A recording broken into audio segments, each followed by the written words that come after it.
Good evening, everyone. Let's wait for a few more minutes. Let everyone join, and then we'll start the class.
Greetings of the day, everyone. I welcome you all to another doubt clearing session or problem solving session for the course Smart Grids Basics to Advanced.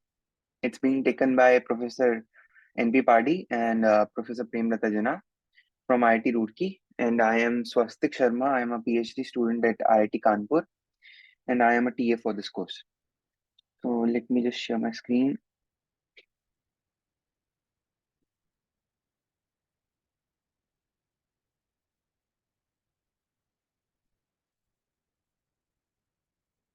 Okay. Just a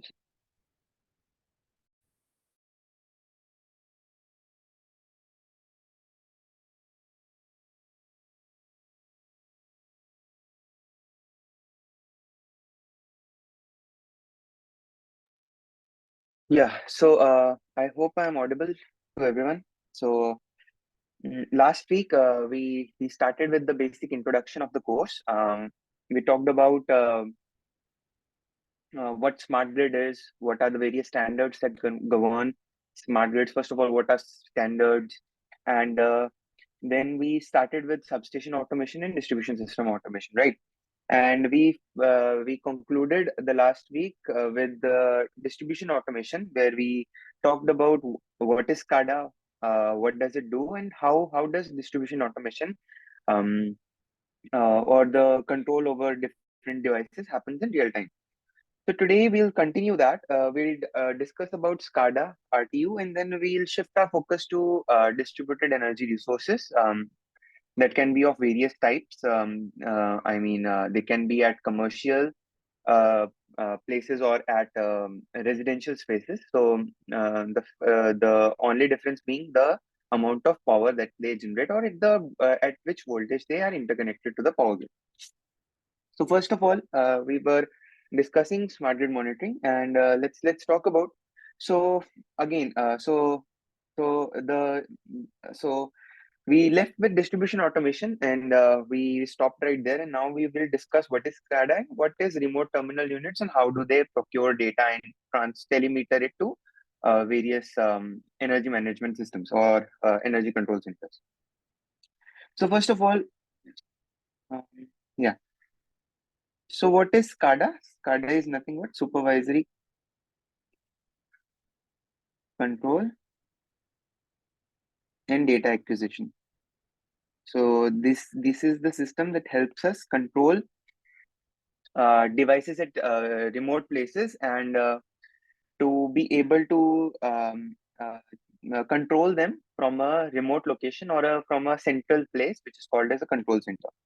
So how does it happen? So each all the field devices that can be IDs or any sensor coupled with the remote terminal unit, these are connected with the communication system. So we discussed about communication protocols as well, and what are the various communication systems last week. This is then coupled to a data acquisition server or a front-end processor, where all the data that is being transmitted from, or I shouldn't say transmitted, I should say telemetered from various field devices, is collected at a place which is called a data acquisition server, which is interfaced with a real-time server, a historical data server, an application server, and an operator workstation. So let's discuss about these individual things. What is a real-time data server? So we are interested as an operator, we are interested as how the power grid or a distribution system or any system or architecture that we are concerned with, the operations that we are concerned with, how is it uh, how is it where was I? Yeah, so how is it behaving in real time or currently, right? So a real-time data server is nothing but it can tell you at real time what are the various values associated with the remote devices, such as the voltage or the current that we are interested with, right? Historical data server contains the VI that was at a previous time instant, right? So we are also interested, let's say a fault happens. So we are interested to know what really happened during that fault, right? So we would want to establish. Yeah, so yeah, I would request you to please keep yourself muted, otherwise it becomes really hard for me. Yeah. So what we are interested is we want to know how that fault behaved, right? So we would want to keep a historical data with us just in case we need that. And an application server is nothing but various EMS based applications that might be required to send control signals to various devices.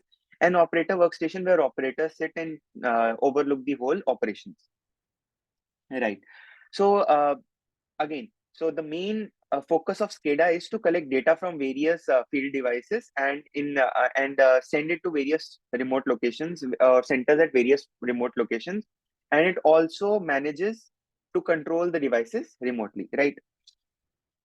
In general, a SCADA has a master station. So a master station is a substation or an energy control center where the real-time control is, where we are interested, where the data is being delivered to.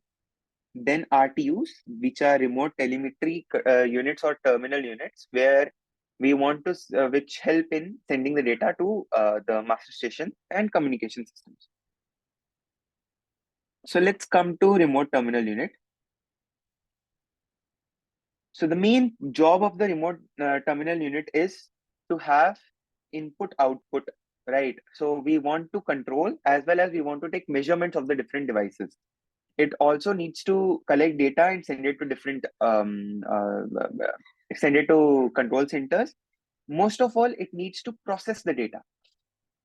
Like for example, there can be issues with the data, like noise would creep in, or let's say there is aliasing, right? So we want the data to be processed before it's delivered to the master station, right? And that's where RTU processes the data, and then data translation. So it needs to send the data by communicating it with the human machine interface at the master station. So the input output is controlled with, so analog based input is there, and digital based control is also provided. Both are hardware related quantities, and the data is being collected from devices which could be, let's say, PMUs, right? Or CTPT, current transformer, or and so that's how SCADA behaves. It functions. It is so without RTUs, SCADA won't be able to function in its own. So that's where this is required. So now, so let's discuss about various um, linkages between SCADA and RTU. So I already told you. So RTU takes in three types of inputs mainly. So it's digital input or an analog input, and the other is pulse accumulator. So what is pulse accumulator? It's another kind of an instrument. Let's say it sends pulses at regularly timed intervals. Well, let's say when a device is behaving correctly, but when, let's say, it starts behaving incorrectly, it stops sending the signal at the particular time instance that is supposed to. So that's how we would know that that instrument is not behaving correctly. And for control purposes, we have an analog output and a control output, which is digital in nature. So what are the various things we want to control? So for supervisory control, we would want to trip or close a relay. Let's say if there is a fault, we would want it to trip so that the rest of the system is safeguarded from a fault. Raise or lower, let's say we want let's say there are various OLTCs, right? So we want to increase, if we want to increase the voltage, if it starts dropping or sagging, open or close, open a sectionalizer or close a sectionalizer, or open a switch or close a switch, start spot and various set point values. So RTUs, they collect data like status, alarm, sequence of events, analog data, accumulator data, and diagnostic results. And they send it to master station where an operator controls the various remote telemetry units. Right. So smart metering. Let's talk about smart metering. So in our houses, we don't have these RTUs. What we have is smart meters. So what are smart meters? Conventionally, there were these digital meters where every month end, a person would come. He would check what are the values of your meter, and then a bill would come. Bill will be processed after a week or two. So that was conventional meters where there was no communication system. Manually, a person would come and collect the data. But in smart metering, here you have NAN or WAN, which are neighborhood area network or wide area network, where smart meters are connected or communicate with the gateway, which is then linked with the meter data management systems. This we discussed last week. And all are connected to a database where energy suppliers or the distribution network operators sit or check what is happening with the um, with your houses or with the distribution system in real time. Let me see how many are there. 13. Now, so how does a smart meter behave? So first of all, it needs to collect a signal. This signal could be, let's say, V or I. Then it needs to do conditioning. So what is conditioning? Let's say that your system has that your signal has um, harmonics, or let's say there is aliasing. Aliasing is what? when you have a high frequency signal sampled in such a way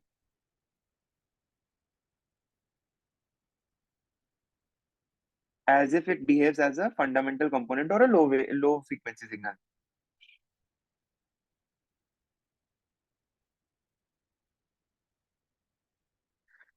So what do you want to do with that? You would want to be able to condition that signal so as to really send it for an analog to digital conversion.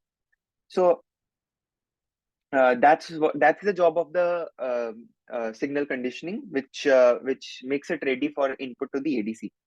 ADC converts the analog signal to a digital signal, and then it is sent for computation and communication. So computation is nothing but, let's say, if you want to check with just two signals, what is the power that is being consumed, or what are the different things that is happening at your house. Same thing happens inside a smart meter only, and it communicates the data to the distribution network operator. So always remember, the point of collecting the signal is that we want to allow only the fundamental component. So what is the fundamental component? Let's say you have a signal. It can have so for us, voltage and current need to be at a 50 hertz frequency, right? So that's our fundamental component of the signal. But sometimes what happens, a high frequency or a low frequency signal gets superimposed to that signal. So we don't want that to happen. That's called harmonic. So we want THD, which is total harmonic distortion of signal, to be very low. So for that, we use some filters to be able to process only the fundamental component of the signal. So that's what happens in the smart meter. This is the whole thing about monitoring of the smart grid. So does anyone have any doubts before we start the new topic at hand, which are distributed energy resources? If there are, I would like to solve them. Any doubts, anyone? So are you getting it? Do you want me to repeat something? You just let me know. There's no point in teaching if you're not getting anything. That's it. So you can tell me if you're not getting something.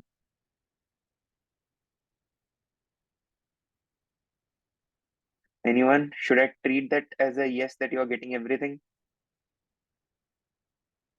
Okay, so people can raise their thumbs up if they don't want to, yeah, if they don't want to talk or they don't want to unmute themselves. Okay, we got one, we got two. Great. So we'll treat it as if everybody is getting it. So next topic at hand is distributed energy resources. So what are distributed energy resources? So what happens is you have renewables, right? So um, they can be of different what do you say at different power levels. So you can have them at very, very smaller power levels, such as they can power your house, or at altogether a commercialized, centralized power level, that there is a utility scale grid farm, utility scale version of it, let's say thousands of megawatts, or at a house level, which is just kilowatts or something. So distributed energy resources are those resources which are smaller power resources that can be aggregated to supply a load or particular demand. So they can be of two types, one at residential sectors and the other at commercial and industrial sectors. The major difference being that the amount of power they produce. For residential sectors, it's in the range of kilowatts, while it commercial or industrial sector, it could be in the range of hundreds of kilowatts to thousands of kilowatts. So at residential sectors, you have solar photovoltaic. Everyone knows PV rooftops. Smaller wind turbines, which is generally not that popular as of now, but these are there. And then emergency backup generators, your diesel generators. Now, these are not limited to renewable, first of all. These are different distributed energy resources. These are not just your greener or cleaner form of fuels. And then you can have natural gas fired fuel cells. At commercial sector, you could have wind turbines, hydropower, biomass, combined heat and power systems. So what is combined heat and power systems? So when you use a coal-based power plant, you don't use all of that steam. So you generally use that steam to power the turbine, but you're left with some part of that heat energy, right? So what you can do, you can use it to transmit it to different places where you need heating. Uh, let's say if you are at a cold place, you would need heating, right? So you can use combined heat and power systems for that. Then you have fuel cells and solar photovoltaics. So as far as the solar capacity in India is concerned, so we are still progressing. I mean, if you look at the world right now and us, we are not at a similar level. We are approximately 6% of the whole. We are just 6% of the world's capacity. And China, which is the major, China is a major country which has the highest installed solar capacity. Then we have United States, then India. So here you can see that the world has taken a huge jump, but we are still uh, what you can say, we still are making progress, but it's not coherent with what the world is doing right now. But still, we have set ambitious targets and we would want to deliver on that. And the government has made several policies.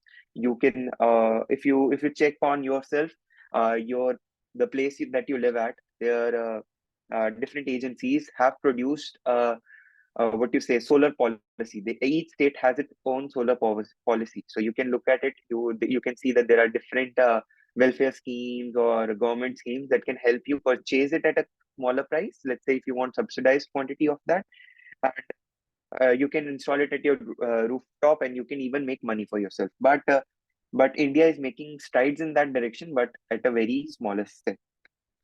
As you can see in this picture, this is how the globally horizontal irradiation uh, uh, uh, irradiation map, where you can see in India, if you see this is the region where Himalayas are.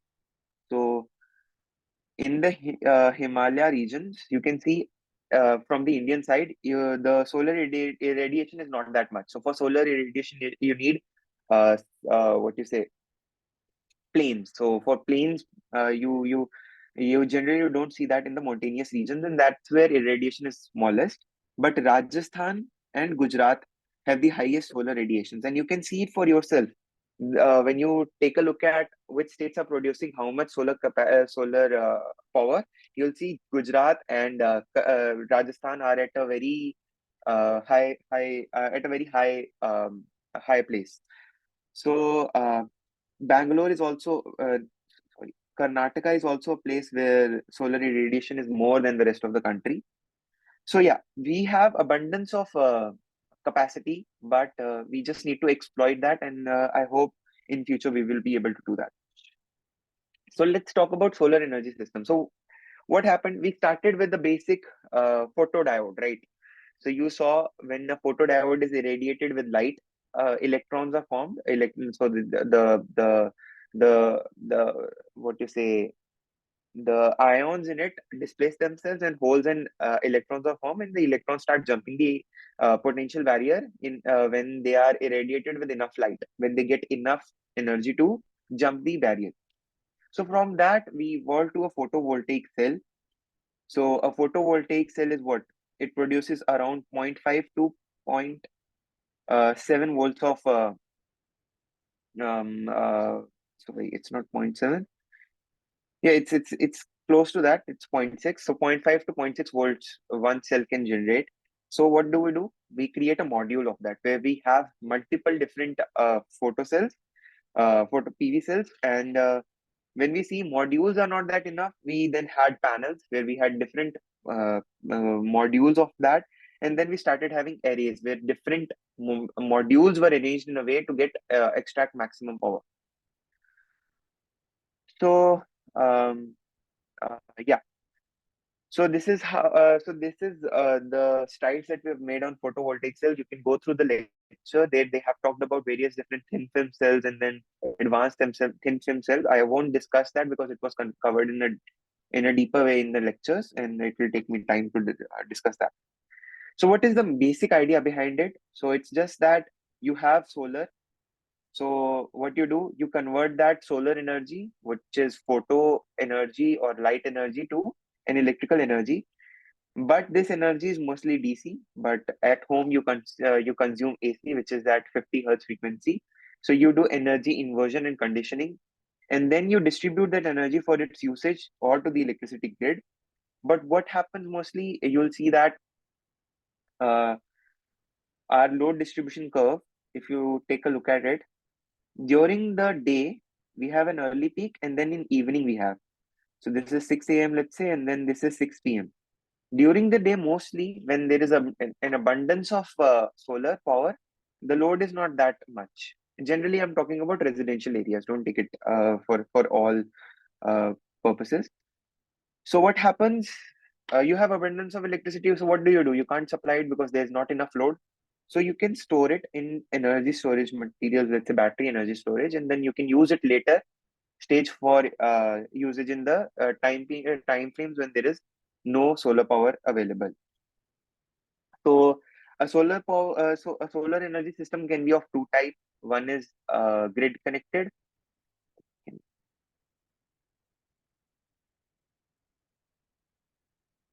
Yeah.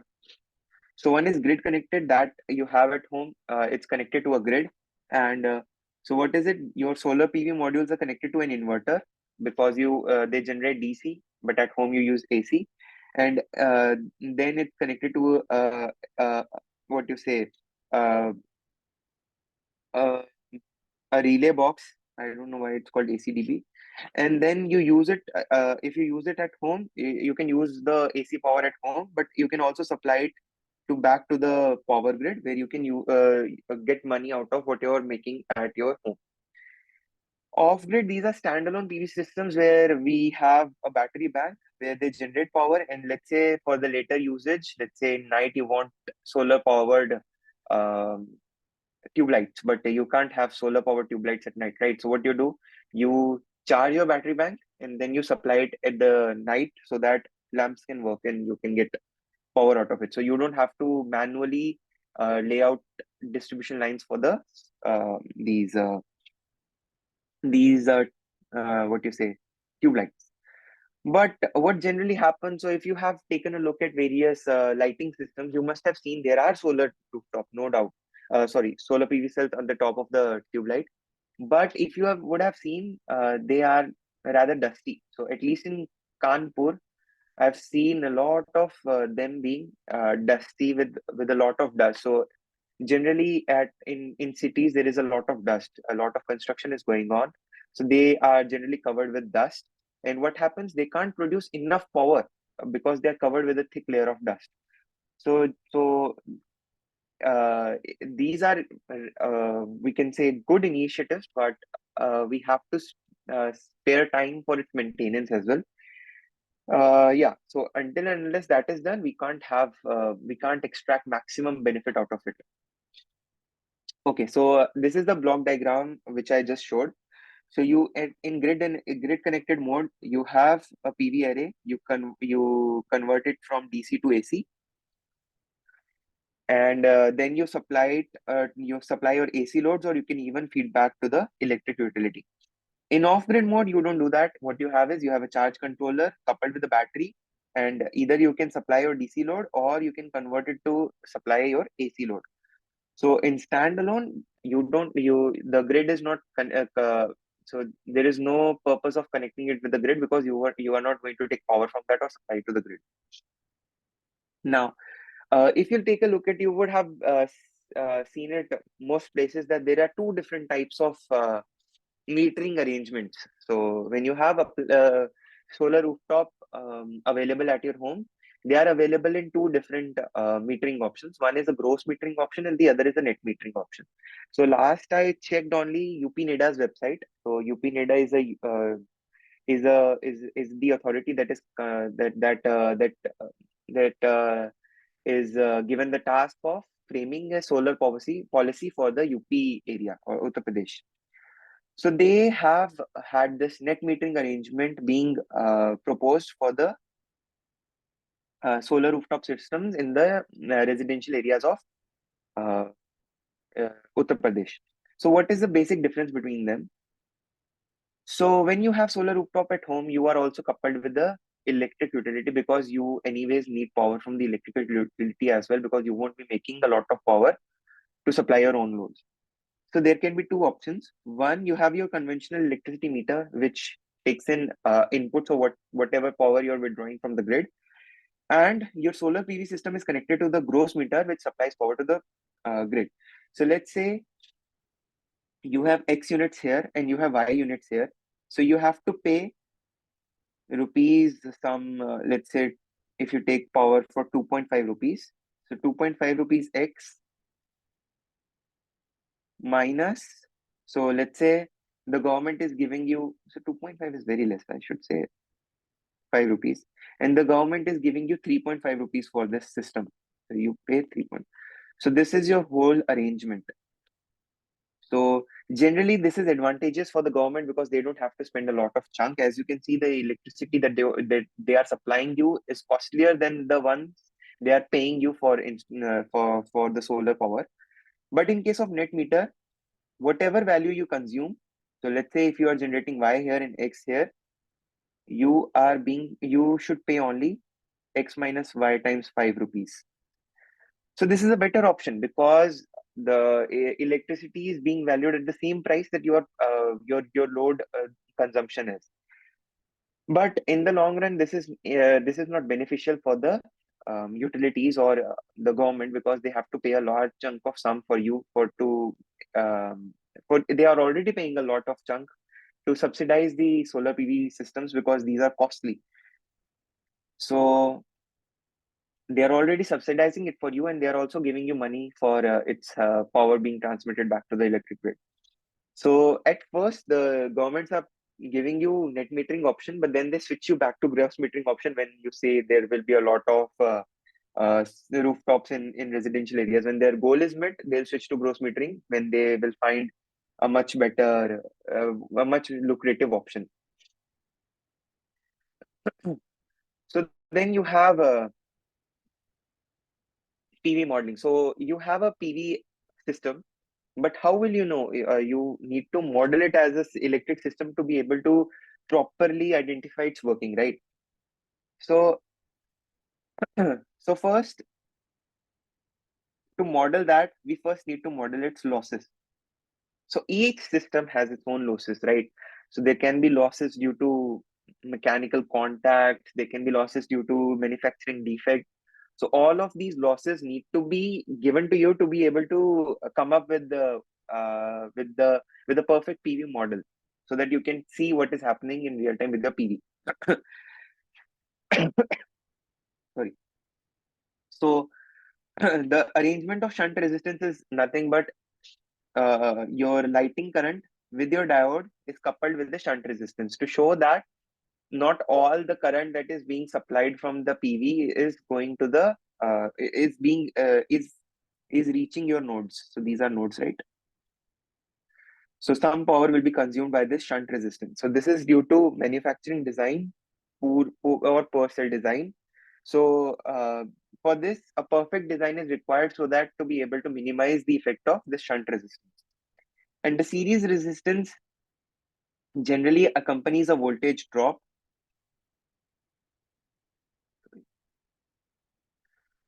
So this drop results in a lower voltage at the nodes, and so your PV output is lesser. So this is due to more resistance, emitter-based resistance. So your diode has an emitter, collector, and base, and due to emitter-based resistance, there is a voltage drop or voltage drop which is modeled as a resistance. Others are metal contacts. Let's say your nodes have metal contacts, right? So they will also have a particular what you say resistance, and these are modeled as a shunt series resistance. So both of them act as losses for your overall system because they decay the amount of power reaching at your nodes, right? So the working equation, if you can take a look, let's say, let me draw the perfect diagram. So you have IL, you have your diode, you have your shunt resistance, you have your PV resistance. This is V cell, and this is I cell, or call it I. So your I is what? Whatever IL is coming and whatever is being consumed by the ID and IRSH, right? So applying KCL, you can get this equation, and a diode current can be more correctly represented by this. So I don't need to go into this stuff because You can always take a look at your basic electronic books to be able to come up with this definition. This is basically diode current, and an ISH, which is basically nothing but the difference between the two voltage drops divided the sum of the two voltage drops divided by the total shunt resistance. So this is your total, I should say, cell current, right? So this is what is being received at your end. So at the nodes. So what you are most so what so this is something that you should be what do you say? So yeah. So what you want is you want to be able to get extract maximum benefit out of it, right? So what you do, you get rid of these two defects either by getting it perfect designing or by so only a perfect design could basically make sure that the losses are negligible or less. Okay. So there is one more thing which the operator, sorry, the manufacturer of a PV cell gives you. It's the fill factor. A fill factor basically tells out of what uh, uh, possible uh, the possible, let's say, whatever is possible at your end, how much are you receiving? So let's say the so the total power that could be with you, or let's say theoretical versus actual at maximum, right? So this is your fill factor. This is generally in the range of zero point 0.7 to zero point 0.8. So that means only 70% to 80% of the maximum theoretically possible power you can get from the fill factor. Maximum, still it's the maximum thing that you can get, right?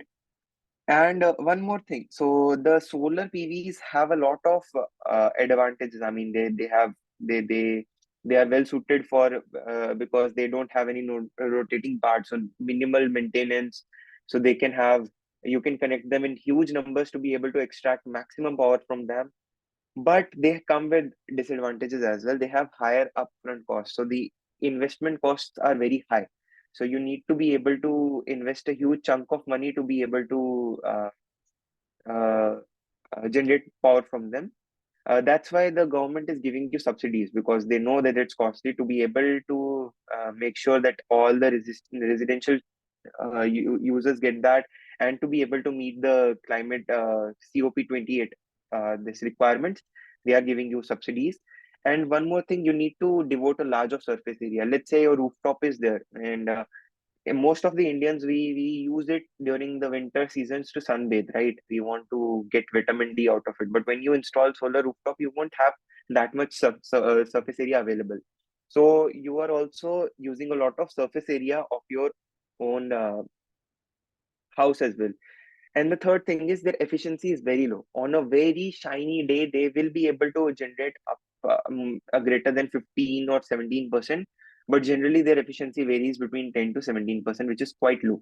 Even though technological improvements are happening in real time, but we can't be too sure until and unless we can extract maximum amount of benefit we can from these solar PV cells, right?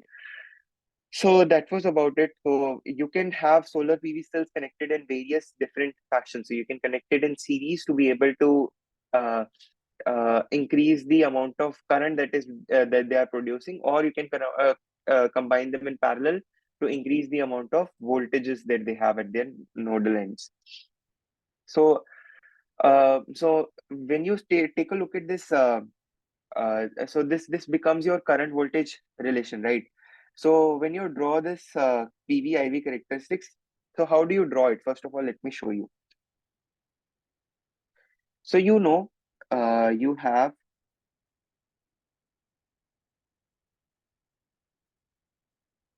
I told you that there is a diode, and so can you tell me what are the VI characteristics of this diode? It's something like this. Only I'm talking about the forward mechanism. So they go like this, right? Well, this is not good.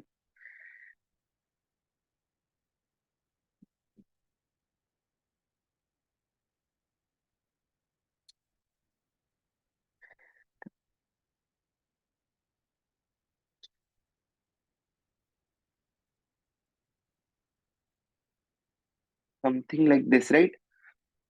So you have a particular voltage you need to be at so that you are able to excite your electrons enough to jump the barrier potential. But when you connect an IL lighting current, let's say the sun is providing you. So what happens? So you shift it. So now it starts generating stuff, right? So it will start generating a current. So what happens? This whole thing now shifts to just here only.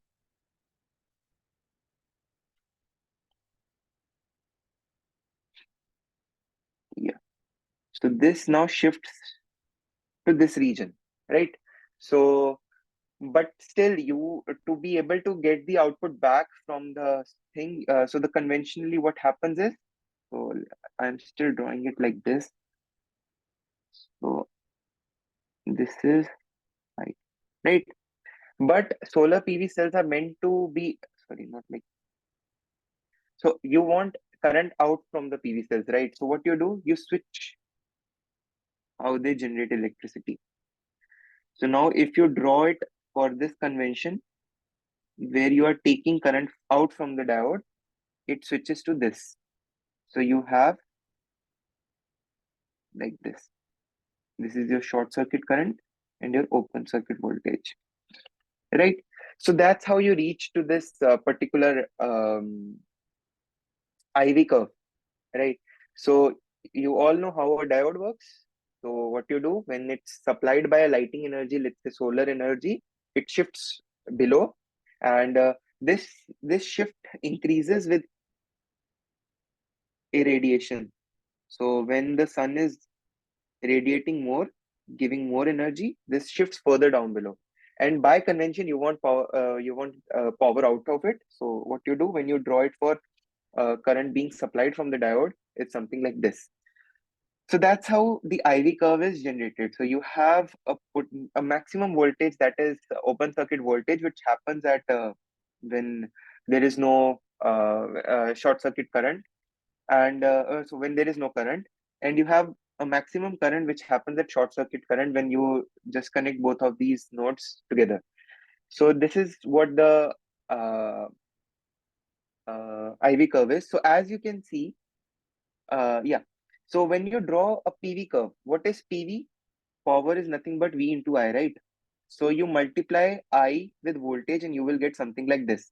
The maximum power being generated at this point, which is called maximum power point, and this current at this point is called IMP, and the voltage at this point is called VMP. So as you can see, VOC is greater than VMP, and ISC is greater than IMP. Therefore, the fill factor is generally what you say is a number between 0.5 to 1 or 0 to 1, let's say. So that's how these curves are generated. So any doubt up until this point, anyone who wants to unmute themselves, they're free to do. So we have a lot of ground to cover today. So did you get how these characteristics were developed? So we started from a basic diode. I should,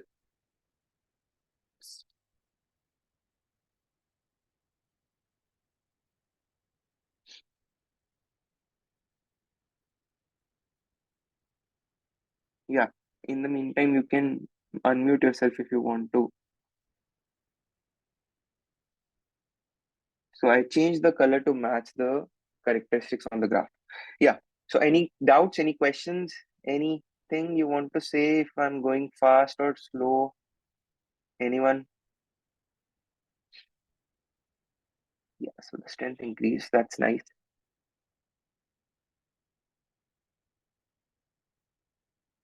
Okay, no questions. Shall we move ahead? Okay. So as I told you, so you can connect a PV in multiple ways. You can have series connection or a parallel connection, and a series connection increases the amount of voltage, while a parallel connection increases the amount of current that can be taken out from that cell. But one more thing. So even though the current is increasing, the maximum power that can be extracted is only from the parallel connection. As you can see, the for parallel maximum power point and the series maximum power point, the P parallel is more than P series. So this the manufacturer takes what factors? Just a second. Okay. So the factors are, so as I told you, so the factors are nothing but the amount of irradiation that the sun is providing. So the greater the lighting current, that is the solar energy, the greater is your shift in the um, uh, what you say short circuit current, and the temperature as well. So it's not like at very high temperatures the thing would work. It could even break down. So the temperatures need to be suitable enough to be able to excite the electron. So the temperature also is a crucial factor in deciding how the PVIV characteristics look. And typically what we are looking for is the irradiation only. So the higher the irradiation, the higher the output of from the PV array. Yeah. So as you can see from this graph, yeah, that's what I'm telling. So the blue line dictates 1000 watt per meter square radiation, and uh, red one and green one and violet one depict 800, 600, and 400 respectively. And you can see that the MPP would be higher for the blue one than for the red or green or violet one for that matter. What happens is higher the radiation, higher electron or holes density, and the higher will be the short circuit current, right? So, before we move on to wind power energy generation, any doubts up until this point? Anything that you want me to discuss? So, the series parallel connection, I'm leaving up to you. Uh, as I told you, I've given this disclaimer in the first week itself that these lectures are not a substitute of your the lectures that are happening on NPTEL. You have to go through them before you come to this class because I will mostly cover everything. So I won't cover everything in detail. So this is just a recap of what you read in the first week. So I'm just here to solve some doubts and solve the problem. Okay, so I will assume that there are no doubts. Let's move ahead. Next kind of DER that I mentioned was wind power. So yeah, so here also we are not doing very great. So the world is at 2098 terawatt hour of wind power generation, while we only have 70. So it would be around 3%. So we are only generating 3% of what the world is generating. It's less than 3%. So we are lagging, that's clear, but it's not all our fault. So the wind is more at the coastal areas than at the places where you find a higher volume of people living. So generally wind turbines are not connected at places where people live. It's far off places, coastal areas, or uh, um, uh, yeah, coastal areas where the wind power is huge. So we started out well, but now we have stagnated from the past 10 for the past decade. I hope the stride increase further. China, for that matter, has uh, seen a huge jump while we haven't. So we are at a meager fourth place, which is something that we are trying to improve because wind power is available abundantly. It doesn't have any uh, what you say irradiation kind of thing happening for it. So the wind power is available mostly throughout the day, so you can extract energy throughout the day as opposed to solar, which is only available for a few hours during the day. So yeah, so that's why the government is trying to improve in this sector as well. So if you'll take a look at how much the power generation has increased in India, you can come up with the I guess in 2023 is when government released the data where they showcased in 9 years how much they made progress. So if you are looking for that stuff, kindly feel free to Google it. Yeah. So there can be two types of wind farm. One is offshore or onshore. So generally, you can see only in coastal areas. Onshore means the wind is at the in the ocean or the sea, while offshore means it's connected at the land. Now, why am I saying repeatedly? coastal areas. Does anyone have any answer for this? So why is wind power powerful in coastal areas than at other places? Can anyone tell me? Anyone?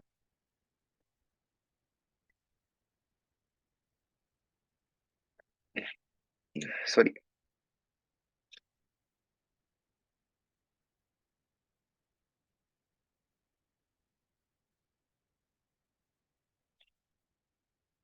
Anyone?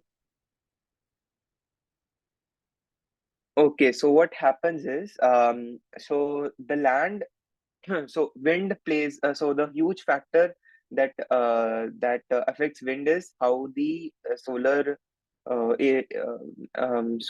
creates a temperature gradient in the place where the wind power is concerned. So at the land, the solar irradiation is irregular. So the temperature gradient is not.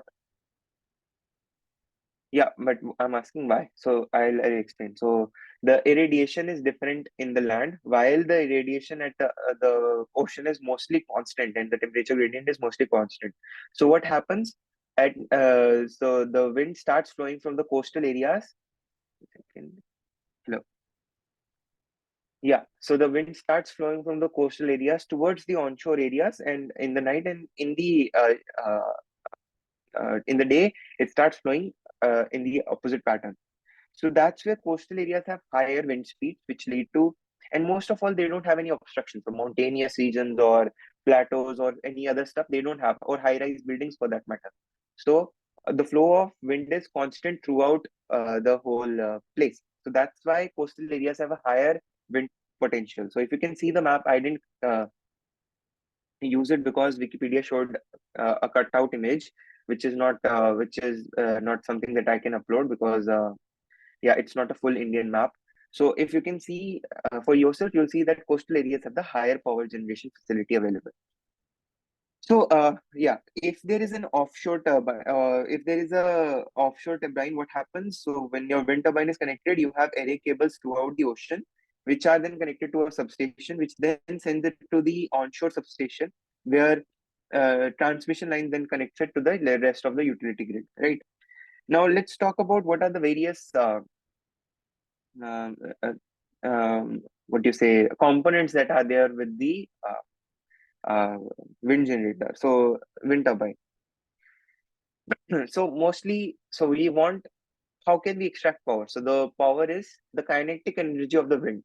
So the wind kinetic energy can be converted to a mechanical energy. Let's say if you have a rotor with a fan, if you pass a, a, let's say air very rapidly through the blades of that fan, what will happen? The fan will start rotating. It will start rotating quickly enough to convert that wind kinetic energy to a mechanical energy. The same thing is taken here. You have high. One more thing, if you have seen wind turbines for yourself, you would have seen that they are huge. I mean, very tall, mostly 80 meters from the ground level. Why? This is done because we want because the wind flow is uh, higher towards the horizon than it is at the ground below. So you can either these are generally made tall enough so that the wind can strike their blades and then rotate them. So once they start rotating, what happens? They are connected to a hub, which is then connected to a main bearing, which is connected to a main shaft. This shaft, it's also called low speed shaft. So I'll tell you why it's called a low speed shaft. So this shaft bears all the weight or the brunt of the blade, because when it starts rotating with a heavy weight because the wind is pushing it, and so it needs to support that weight to be able to properly rotate the turbine. So then it's connected to a gearbox where we have a brake as well, because at certain conditions we would require to break the break the turbine, otherwise it will lead to a serious fault. Then to high speed shock. So why is it a high speed? Because this gearbox converts a lower speed to a higher speed. So you want so the if you have seen turbines moving, you would have seen that they rotate slowly. If they are rotating slowly, how can they rotate the alternator fast enough to generate power? So for that, you require gearbox. So that's why the shaft before the gearbox is called a low speed shaft, and after that it's called a high speed shaft, which is then coupled with a generator, which is generally a synchronous generator or an induction generator, which is generally a doubly fed induction generator. So at first, when it started, the whole discovery of wind power generation, we had fixed speed, um, what you say, turbines. So what are fixed speed turbines? What you want to do is they had variable pitch blades. So these blades, their pitches the attack, or the you can control how the wind is attacking the blades, right? So you can control this angle. So these had variable pitch, and um, they were coupled with the gearbox and then a synchronous generator. And we want the AC power. So whenever we use an AC power, we want it at a particular frequency, right? But if let's say the speed of the turbine is varying, how will we get a particular frequency out of it at a constant frequency? So for that, what we do is we control the speed of the wind turbine. How do we do that? We do that by varying the pitch of the blades. So we have sensors connected to the synchronous generator that sense the frequency, and then we issue commands for the pitch control. This pitch control controls the attack of the wind in such a way that you get a fixed frequency out of the synchronous generator for your AC power. Now, what you can have is, but here the speed is fixed. The speed with which the turbine rotates is fixed. But here, let's say you want a variable speed wind turbine. How will you employ that? So for that, what you have is, if you have variable speed, you can have if you have variable speed, if you employ variable speed, your frequency will also vary, right? Because it's synchronized with how the turbine is moving. So in a similar fashion, wind turbine is connected to the gearbox, which is then connected to a synchronous generator. So does everyone know how a synchronous generator works? So if not, I would ask them to revise their electrical machines basics, or I can give you a gross, so I can give an overlook on how these synchronous generator works. So what is it? It has a stator. Let's say, so each machine has a rotor and a stator. So what you do is you give your rotator, you have permanent magnets um, uh, coupled to the rotor. So your rotor is attached to a turbine which rotates the rotor. So when your permanent magnets rotate, they create a varying rotating magnetic field. These rotating magnetic field cut the stator wires, which then induce currents through it. So that's how synchronous generator works. So similarly, here also the rotor rotates, and it is coupled to a permanent magnet synchronous. So the permanent magnets which create a varying rotating field, but they have varying frequency. But to get a varying frequency, you would need to, but you can't use power with varying frequency. So how do you do it? You use a front end. You use an end-to-end converter. This is also called as end-to-end converter, where this is a front-end converter and this is the back-end converter. Sorry, it's the opposite. So the one to the grid side is called front end, and this is called backend. So it's an AC to DC to DC to AC converter with a DC link. So what it does is it converts the frequency to a normal frequency, that is 50 hertz. So that's how by and how does it do it? It also issues speed or pitch control, because you need to control the wind turbine as well. Otherwise, it will start rotating at very high speed, which is not very relevant to you. And if you see this frequency converter, this AC to DC to DC to AC converters, what is it? It's connected across the generator only. So what happens is the rating of the power electronic device is huge. So what you say, IGBTs or the MOSFETs connected inside of it need to be of a very high rated. So when the rating increases, what happens? Can anyone tell me? Their cost increases. So if their cost is more, how will you be able to utilize it fully, right? So it's like you don't want the cost to increase by a very large amount. Otherwise, it is irrelevant to you. So yeah, so that's how these machines work. The variable frequency operation is you need to have a front end to back end converter, which is a full end to end converter, where it converts an AC to first to DC and then DC to AC, and which is then supplied to you at a constant frequency. So can anyone tell me what is the function of this DC link? Anyone?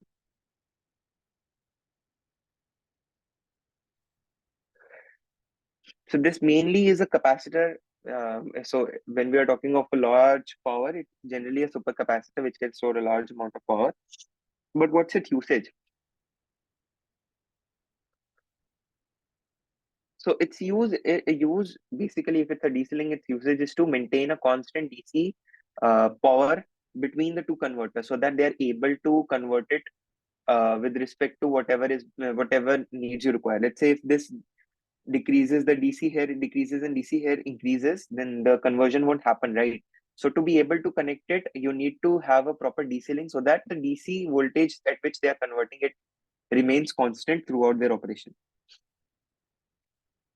Now, a small scale wind power, which is in your domestic end, it does not have a very difficult operation. You have variable speed operation here as well. You have an asynchronous generator, which is generally an induction generator. It is also of variable voltage and variable frequency. It is connected to a rectifier where the AC power is converted to DC, which is then sent to a voltage regulator, where the regulator, what does it do? It produces a constant voltage output. This is then sent to a DC control unit, which it sends to inverter if you want to use it as an AC load, or you just send it to straight away to your DC loads. So that's how the power characteristics are. So your power characteristic vary like this. So you have a cut-in speed below which the operation of wind power is not possible.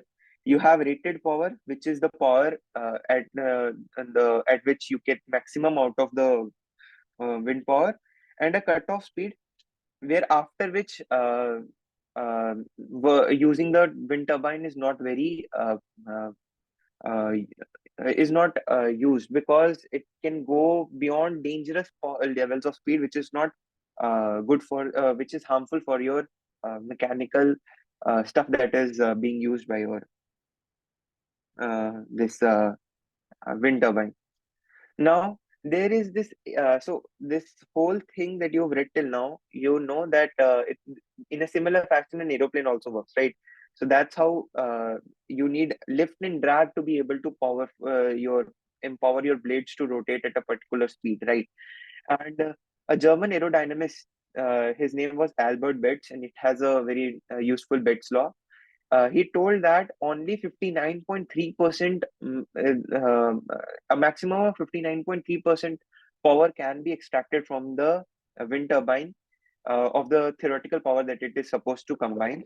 And typically the efficiency of a wind turbine is around 30 to 35%. Typically, the maximum being 59.3%, typically it's around 30 to 35%, with 10% of them being used to supply losses, and 10% for the losses in drivetrain, right? So that's how these were.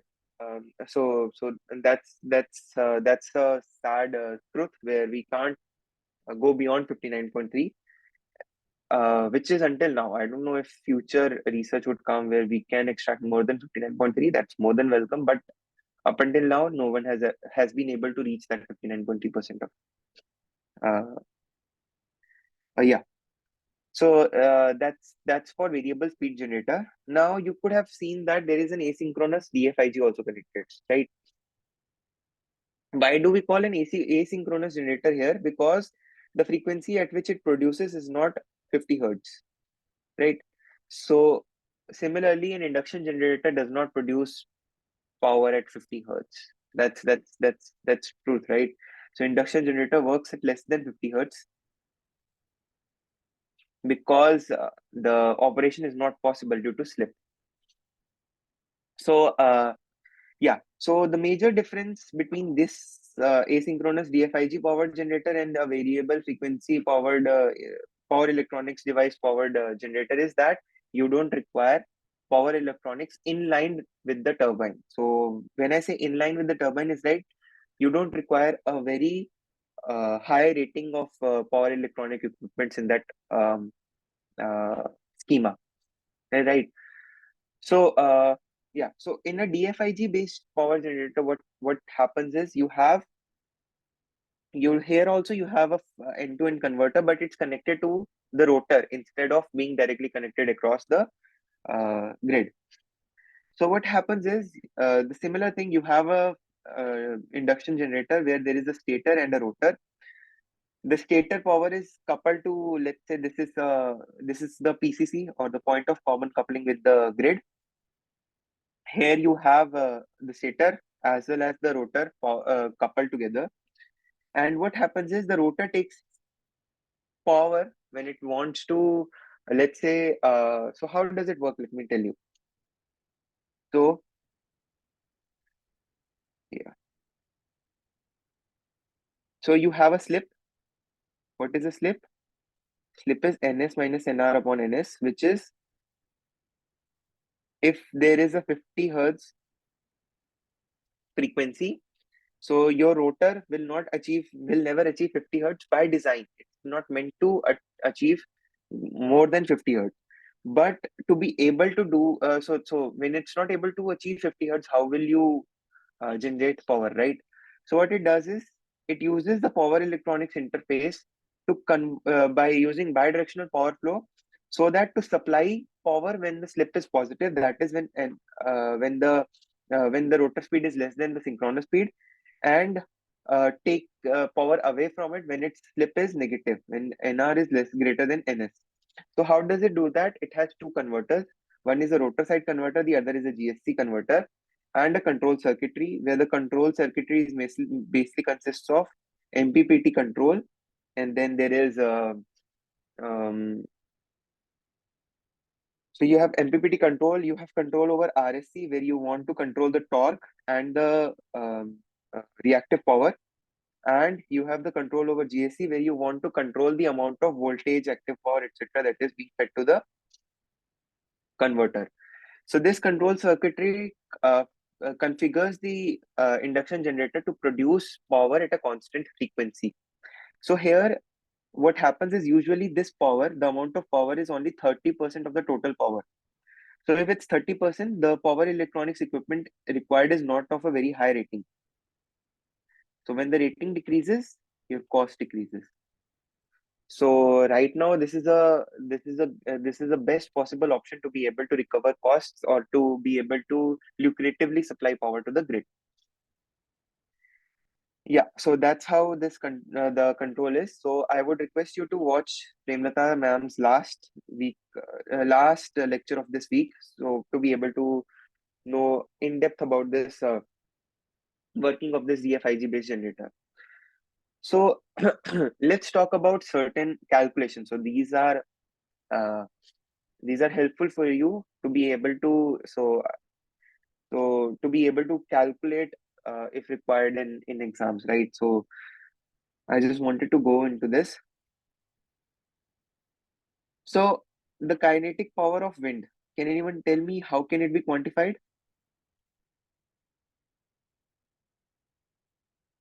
It is half mv square, right? So the power is nothing but dke by dt, which is half v square dm by dt. So I have taken the variation of mass with respect to, or the differentiation of mass with respect to time. Let me tell you why. So when you have a rotor blade, the amount of air, uh, what you say, um, touching that surface varies over time, right? So if it varies, your flow rate also varies. So if your flow rate varies, so your maximum flow rate, how can, sorry, your mass flow rate, how you can quantify? You can quantify it as Q equals to dm by dt, right? So this is your flow rate. So if this is your flow rate, how you can quantify is this rho A dx by dt, where rho is the air density, so the air falling onto it. A is your area at which it is falling, and dx by dt being nothing but your velocity only. So you can write this as rho A V. Right. So then your power becomes what? Your power becomes half rho A V cube. So this is a very interesting fact. So the power input is a total can be written as half rho A V cube. This is your wind power. Okay, now you got wind power. So as per Pett's law, you know that you can only extract 59.3%, right? So you take in a what you say coefficient which has Cp, which has a maximum value of 0.59. So the output power then will be Cp times your wind power, which is nothing but half rho CPAVQ. So that's your relation between power and frequency of, and your velocity of speed. So, if you draw it, so you can see the variation of power with speed is something like this. So it increases and then it starts decreasing. So this is the point of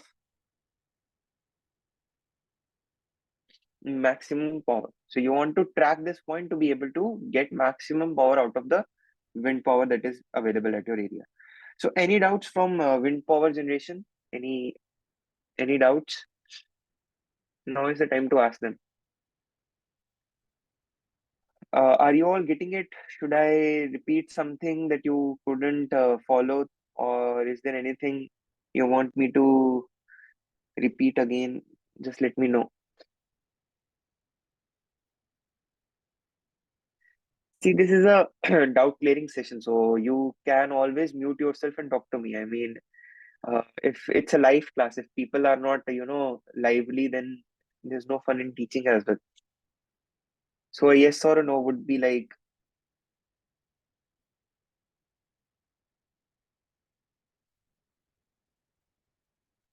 can you please repeat? Okay, okay. So yeah, so you know that you convert kinetic energy of wind to mechanical energy and then to electrical energy, right? So to be able to quantify how much electrical energy you can get out of it, you need to quantify how much wind power is being inserted from to the turbine, right? How can you get that? You know, kinetic energy of wind is what? Half mv square, where m being, sorry, it's I have a cold and yeah. So m being the mass of the air that is striking the blade, right? So how can you get that? You know, the mass is nothing but rho into area at which it falls and the total surface length at which it falls, right? So this is what quantifies the relation between your mass and your uh, the amount of air that is falling onto that area, right? So you want to get that flow rate. So you know power is what? The time rate of change of energy, right? So when you do that, you get half v square dm by dt. So you got that, but you not need to quantify dm by dt. How you do that is through mass flow rate. So mass flow rate is what? Q equals to dm by dt. You know the amount of it, uh, the mass that changes with respect to time is nothing but rho times area times the total length at which it falls, right?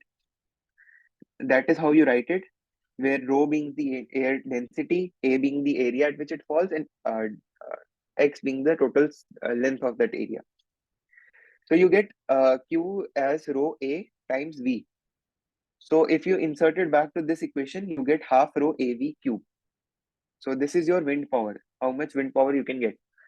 So as I told you before, from a theoretical perspective, only 59.3% of power can be taken from that wind power. So that means that let me define a constant which is Cp, which tells you about the ratio between the total electrical power to the wind power, right? So max of it being 0.59. If you want to, so Cp is what? P output upon P wind. So for that, what you do is you multiply Cp with it and you get half rho Cp AV cube. Right, so that's that's how it happens. At this point, you receive maximum point, and you want to track this speed to be able to get the maximum power out of your wind turbine. So, is it all right? Do you want me to discuss anything else? So yeah, this has been covered in depth from Premlata ma'am's perspective. You can check. She has also defined what is CP. CP is a nonlinear function. So she has also defined what the CP is. I don't remember exactly the term, but it's something related. It has too many constants: C1, C2, C3, C4, C5. So just check it, and you will be able to come up with this equation. So you can also quantify CP. I'm not saying that it's a hypothetical value. You can come up with CP as well. So she has taught how to come up with the CP. So any doubts? Yes or a no, please. Thumbs up, anything. Okay. No, sir. Okay. So let's do some Q&A if you're comfortable. So let's solve some problems so that you are ready for solving the assignment. So can anyone tell me what is the last date of submitting week 1 and week 2 assignments?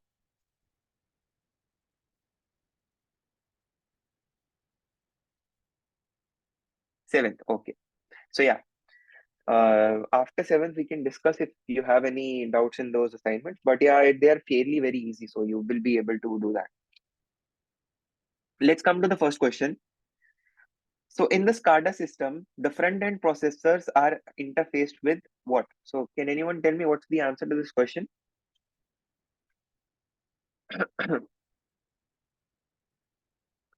So if you go back to the diagram, so this is your front end processor. It is okay. So someone is saying D, good. So it interfaced with real time data server, historical server, application server, and operating workstation, right? So if you check, you have real time data server, historical data server, and operation workstation. So all of the above. Now the second question: what is the function of just a second. Yeah. So what is the function of data translation application in SCADA? So who can tell me the answer of this?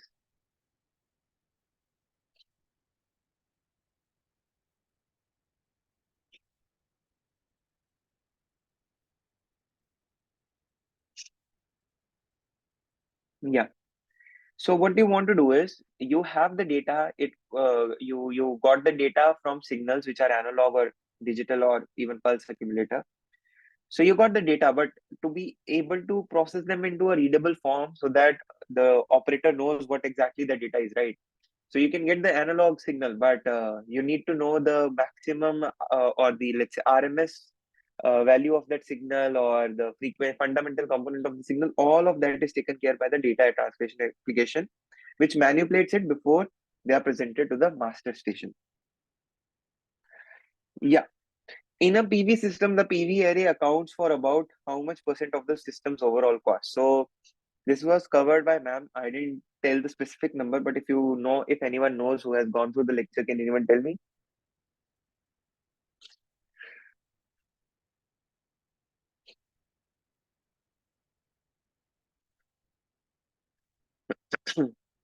Yeah.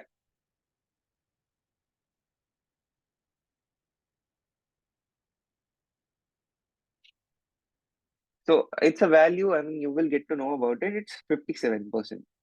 So you can check 57% is a, so you, what all are there? There is a PV system. You need a charge controller. You need batteries. You need metering stuff, other stuff. So of all of that stuff, 57% accounts for that PV array. So that's the expensive item. That's the most expensive item in that whole system. Yeah. What is the main impact of series resistance in the solar cell? Can anyone tell me?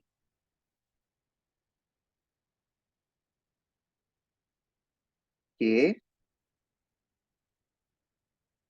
Anyone else?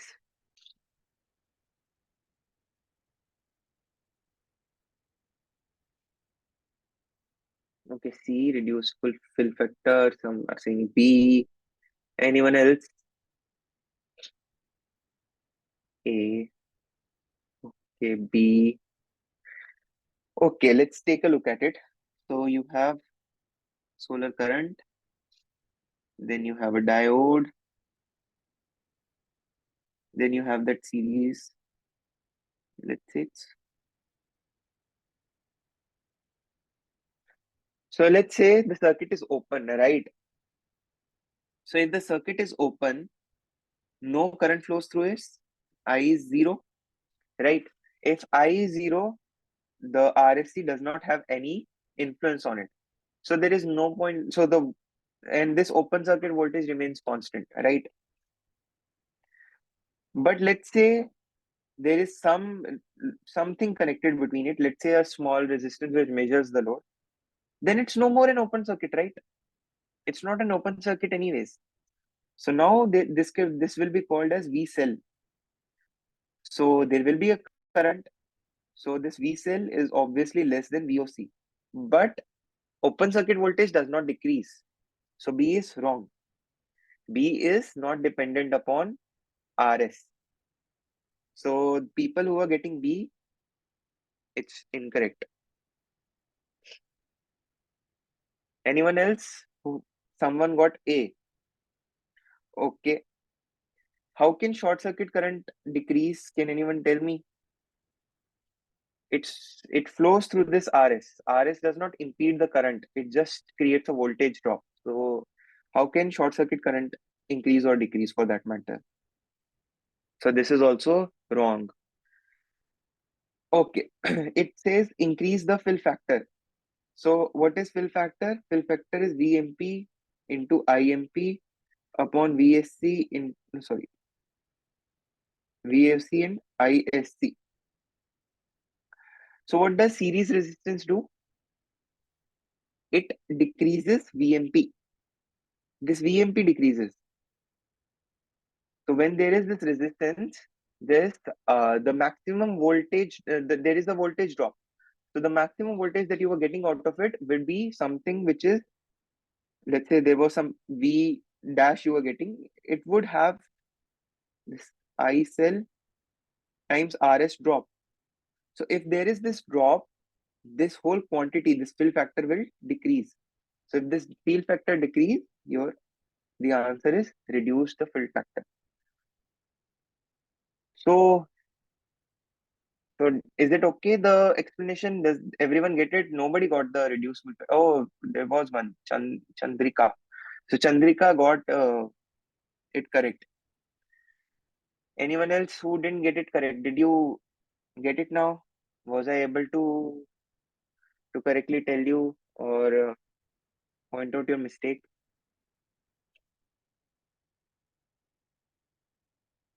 Anyone who got it wrong, who could just tell me that yeah, they got it now. So Saranya also got it correct. Reduced fill factor. Yeah. Okay, I got one thumbs up and I treat it as if everyone is okay with it. Okay. Hmm, how is this 10th? Okay. So, power extracted in a wind energy system does not depend on which of these. We have swept area, wind speed, pitch, and turbine radius. Can anyone tell me? A power extracted in wind energy system does not depend on which.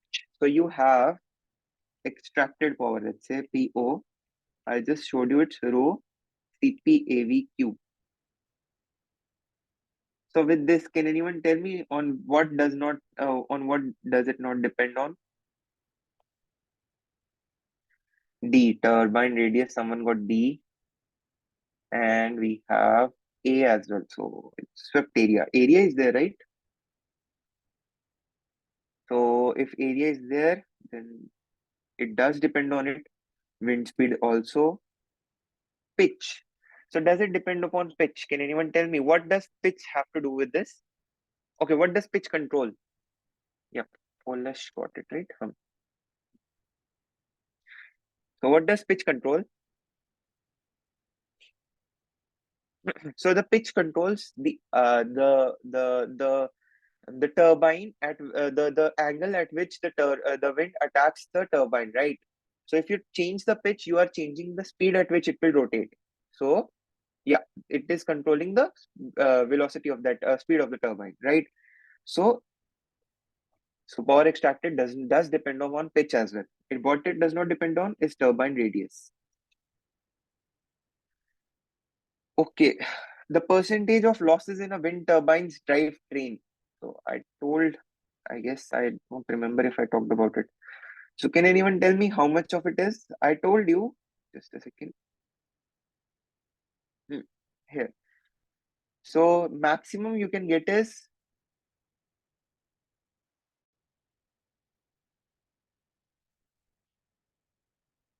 59.3%. The extracted power generally varies between 30 to 35%, and the losses are then 20%, of which 10% are in drive train. Yeah, so the answer is 10. Okay. Light generated current in the solar cell depends on what? So who will tell me the answer of this?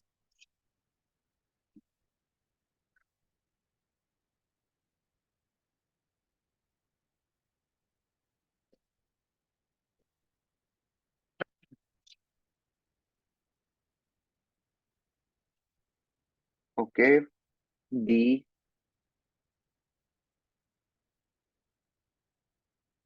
D. Correct. Yeah. So everyone is getting. So temperature coefficient, obviously, it does depend upon temperature. No, sorry. It also depends upon the temperature of the cell. It also depends upon the short circuit current. So it's all of the above. The blades in the wind turbine work on the principle of. Can anyone tell me the answer for this?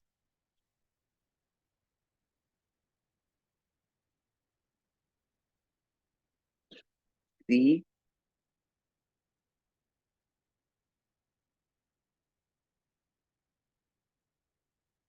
Yeah. Anyone else who wants to try?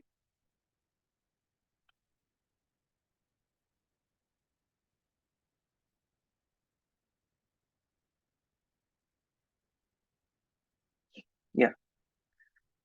Only one answer. Saranya went with D. Oh, we have more than one. Mm,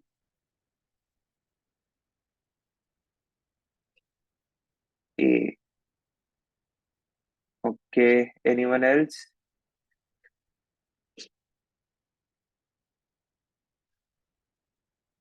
Okay, D. So it's the answer is D. What happens is, uh, I don't know if I will do justice with the drawing.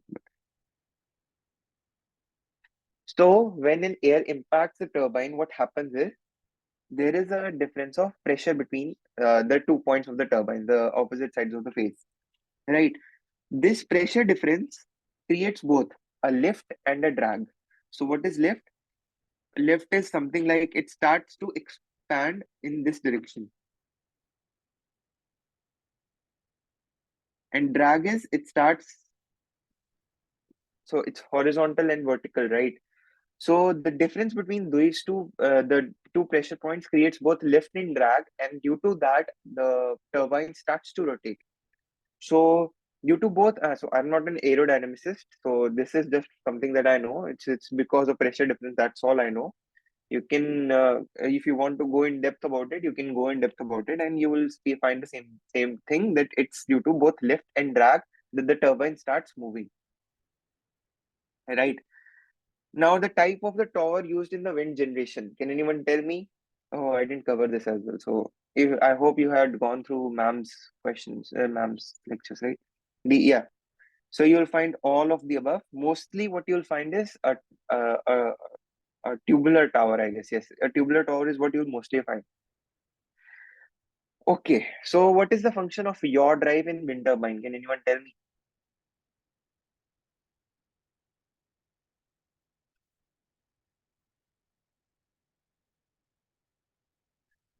So anyone?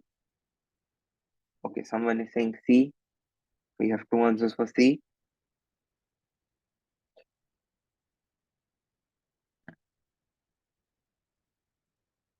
D. We have two D. Okay, anyone else? We have one more C and one B. Okay. Anyone else wants to try it?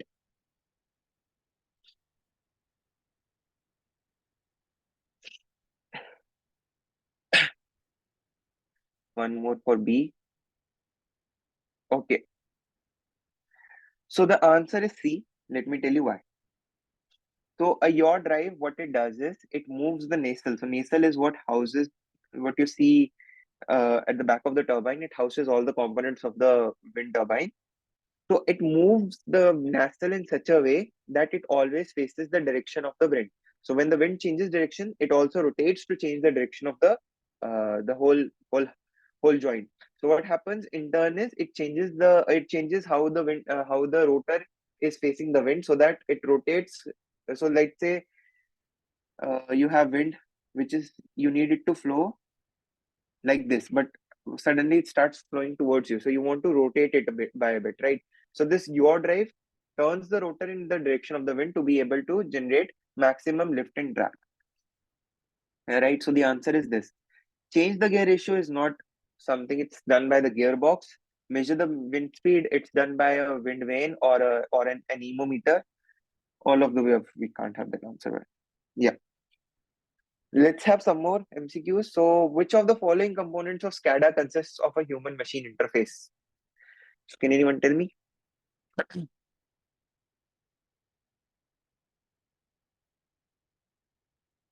Yeah, anyone? Okay, A, Chandrika. Okay, Narendra Paul. C. Okay, anyone who will like to try it?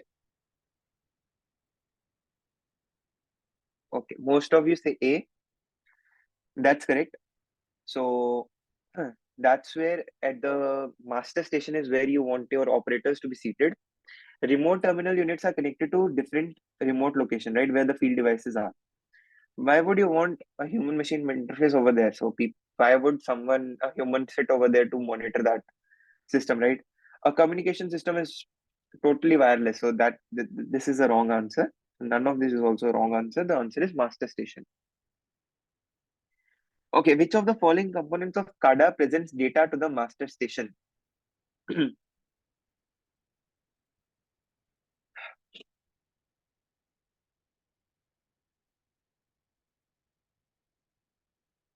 Okay, see. Anyone else? A. Okay, A.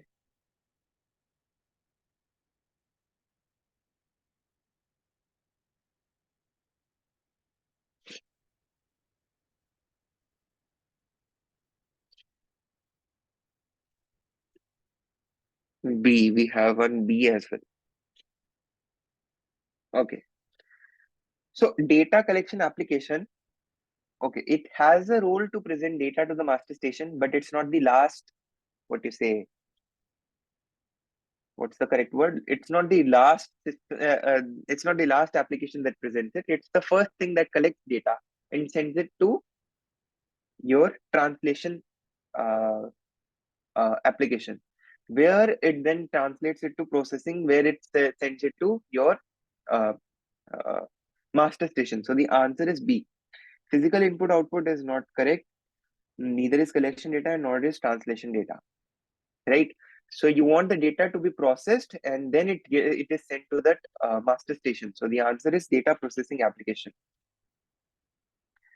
Okay, which of this is not a disadvantage of solar PV? Remember, disadvantage and not a disadvantage. That means you want to see what is it advantage of it. So can anyone tell me?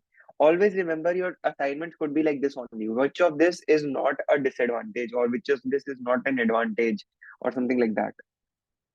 Okay, okay, all are going. Okay, D. Yes. So the advantage or not a disadvantage is having a no moving part. If there are no moving part, there is no mechanical stress. There is no mechanical stress. There is zero losses. If there are zero losses, you are getting better efficiency. Or even I shouldn't say better efficiency because efficiency of solar is what it's in the range of 10 to 15%, right? So uh, I shouldn't say efficiency, but I should say maintenance is minimum. Although you have to take care of the dust layer that gets accumulated or other things, but the total maintenance cost is much lesser than what is usually presented from a moving part generator. Then we have which of the following is not a cause of series resistance on a solar cell.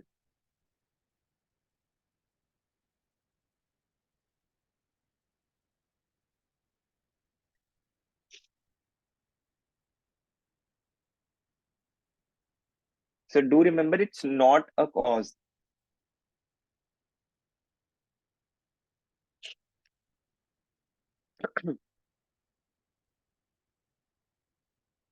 Okay, Chandrika says C. Anyone else?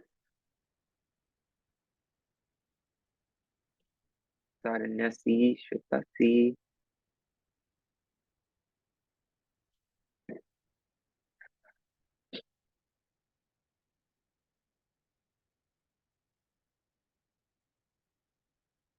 B.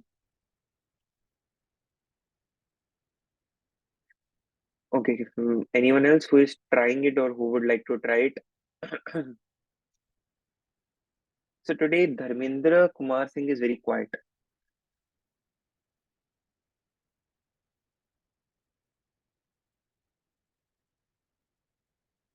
Okay, so we have two kinds of resistance which we model them as losses. So one is RSH, which is shunt resistance. The other is series resistance.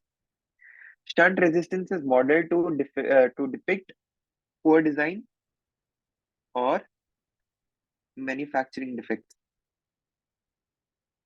while R series is a substitute for emitter based resistance. Then you have metal contacts and other stuff, right? So what is not a cause? It's a manufacturing defects are not a cause of resistance. So D is a cause. What I'm asking is not a cause. Always remember to read the question two times. Whenever you have, even in your final exams, if MCQs come, do read the question two times to be able to get the gist of it. Sometimes they could ask which of the following is options is or are incorrect. So this is a multiple type question where you have to select incorrect options. What do? You end up doing correct options in that case. So that's a wrong thing to do. Always remember to read the question two times. Okay. What is the most expensive part of a PV system? So we just we just said something about the um, cost associated with it. So can anyone tell me? Okay, so we already got it. A, C, C, A, C, C, C, C, A. Who did A? Muthu Selvi. So, yeah. So, the correct answer is PV array. So, this is the most expensive part of a PV system.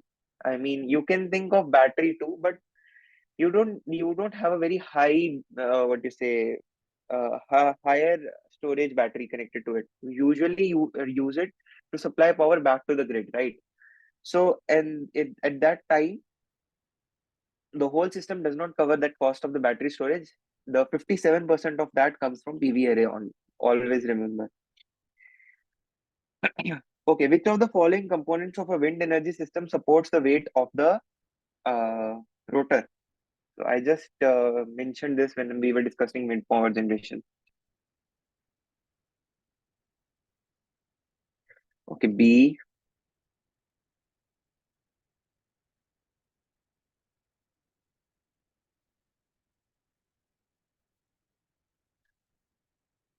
Okay, yeah.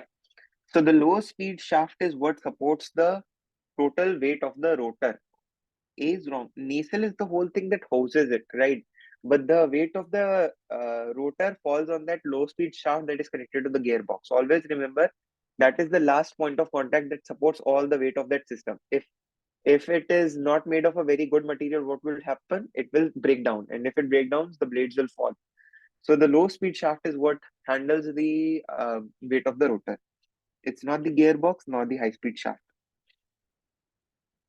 Okay, eighth question. Which of the following characteristics affect the characteristics of solar cell?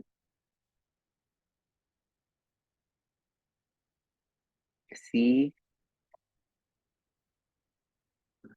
yeah, C. Yes. So both solar irradiance and temperature affect it, and the answer is C. Okay, nacelle does not consist which of the following? Can anyone tell me? Okay, Polish says D. Anyone else? D.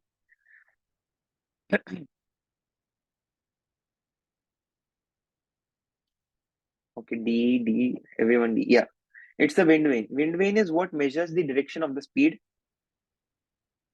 So this is generally placed outside of the nacelle, not inside it. So a gearbox, high speed shaft all come inside of it. So let's these three questions are meant for your so let's say if you get something some questions asked if when you do this course, so you should be able to know the terminology associated with it. So what is TSR? So here this CP depends on a value called TSR, which is first let me ask you what is the answer of TSR? Can anyone tell me? Anyone? You have gone through the lecture, right? So I hope you should know.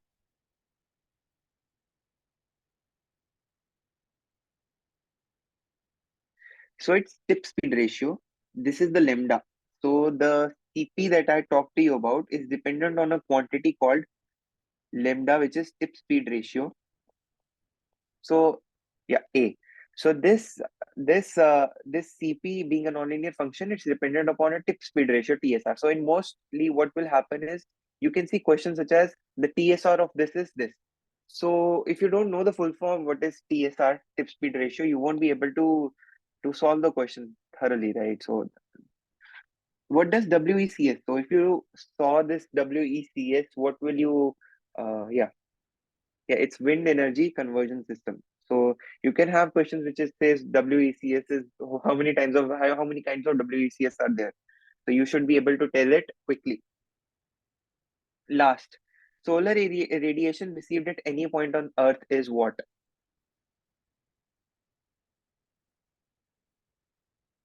Okay, we have diffuse radiation. Okay, okay, we have A, 2A, 2C. Anyone else who would like to break the tie? Oh, B, A. Okay, so we have maximum answers for A. Okay, so infrared rays are okay. Yeah, A. So infrared rays are what? These are the so these are the what you say the rays that make up the whole solar radiations, which are gamma rays, UV rays, infrared rays, etc. But at any point on Earth, it's not the solar radiation that is received at any point of Earth. So it's just a part of it. Diffuse radiation also not true, and beam radiation also not true. These are different forms of radiations. That's not how we quantify it. It's the insolation. Insolation is the solar radiation that is received at any point on Earth. When you say what is the quantity associated with it, you say insolation.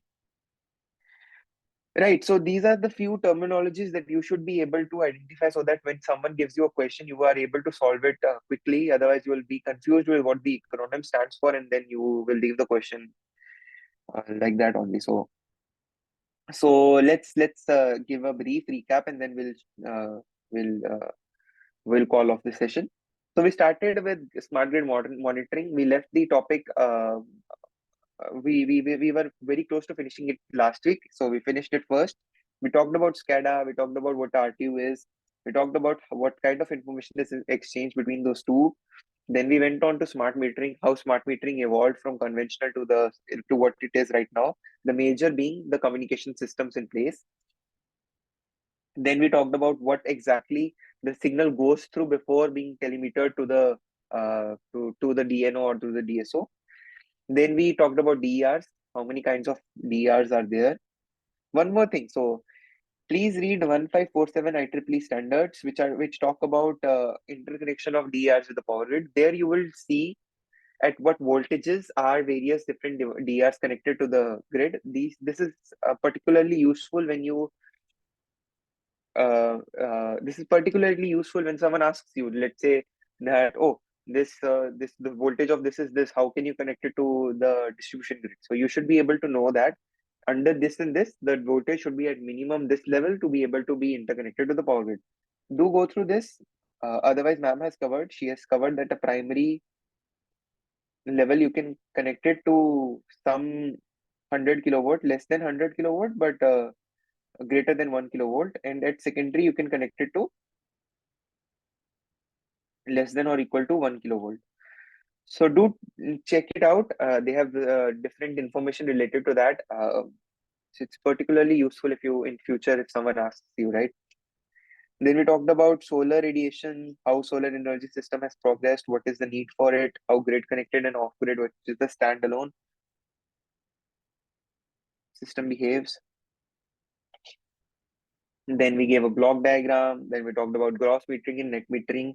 Please, if you want to look at various policies related to your various solar policies that your government of your state or let's say if you have a government in your union territory as well have framed, then you can check the corresponding. So in UP, it's called UP NEDA. In Punjab, I don't know, it's called PEDA, PDA. I don't remember the perfect technology, but it's Electricity Development Authority that is mainly comes up with these policies.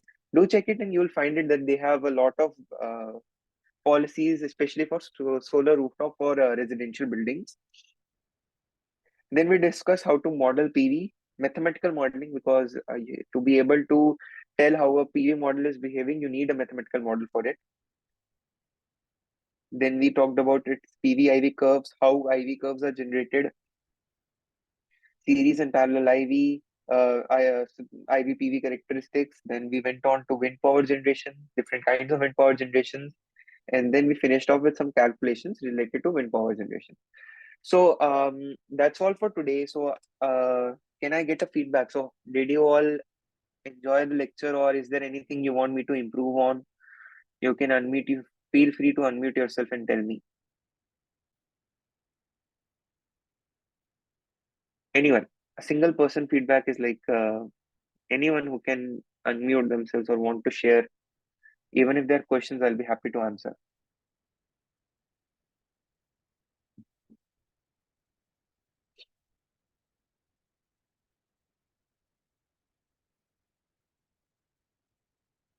Anyone? Oh, Mohammed says it was great. Anyone else? If anything, you want me to improve my speed or you want me to decrease my speed, I hope if I'm able to cover everything inside 1 hour, 50 minutes, then it means my speed is good. Okay, someone is saying, what is tip speed ratio? Okay, so just a second. So you have, let me get, we do it at the end. Okay. So what happens is when you talk about your how your blade is moving with respect to the speed at which the wind strikes the blade, right? So let's say your blade is like this, right? I don't know if my drawing will do justice, but right. So your blade is like this, right? So a blade, first of all, let me tell you what is turbine radiance. Let's say that you have this and your blade is like this, right? So this whole thing is called your turbine diameter, half of which is your radius, right? So what it says is that at the angle at which the what you say the whole thing is moving, let's say this speed, right? How will you quantify it? It's your angular velocity, right? Your angular velocity will tell at which at a reference angle at what speed it is moving. So this angular velocity multiplied with radius will tell how much of the amount of speed is actually touching the total, what you say, the total length of the whole turbine, right? So this whole turbine can be given as something like this, that the radius multiplied with what? Your angular velocity, right? Or you know, right? For example, if you have a circle, let's say this is your radius, and this point, sorry, where did it go? Yeah,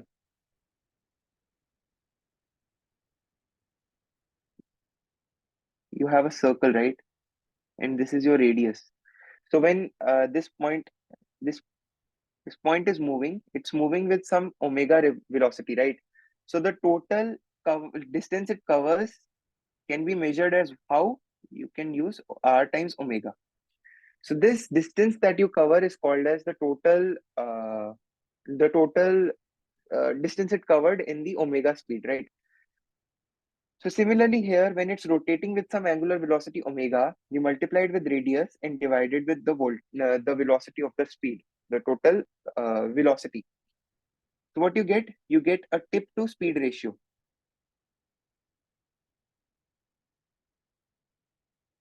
So at the start of that whole angle versus the whole velocity, what is the total velocity that is striking and how much it is being used to convert it to rotate a particular length?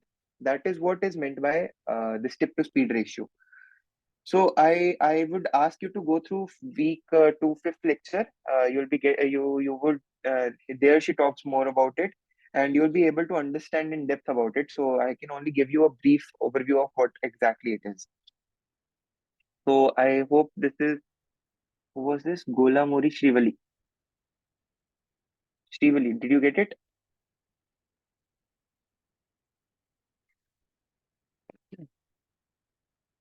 Yeah. Anyone else?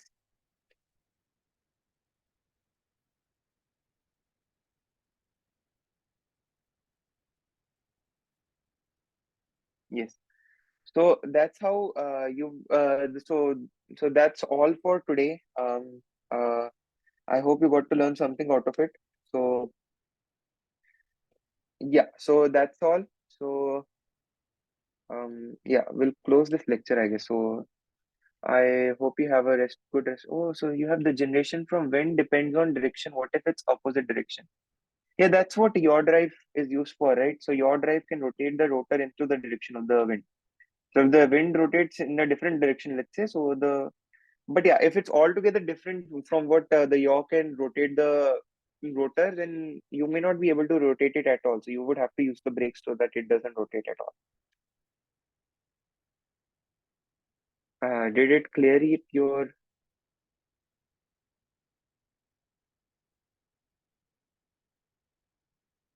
Chandrika? Okay, okay, I received a thumbs up. So anyone else?